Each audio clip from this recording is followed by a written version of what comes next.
22 сәуір 2026 жылы біз Алматыда отырып, Егов арқылы өтінішпенен мен Құлманова Күміс және Жұманиязова Нинагүл екеуміз, Нинагүл сағат 11-ге, мен 2-ге әдейілеп біз заявление бердік, өтініш жаздық, келіп көрсеттік. Көрсетсек айтады, 12 майға дейін сіздер содан аласыздар дейді. Міне, біздің жаңа Қазақстанымыз, әділетті Қазақстанымыз. Осындай бізге отказ берді. Полностью, и адвокатымыз да кіргізбей тұр.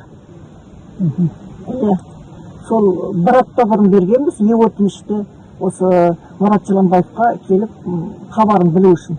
Енді бізді қабылдамай жатыр. Адвокат кірейін десе, не болып жатыр, жиналыс болып жатыр, әлі 2 сағаттан бері күтіп отыр. Адвокатты да кіргізбей жатыр. Біз онда былай деп жаздық, өтінішке.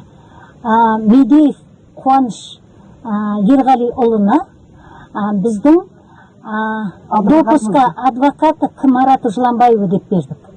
Бірақ ешқандай ответ жоқ. 12 майға дейін кіре беруімізге болады екен. Содан кейін.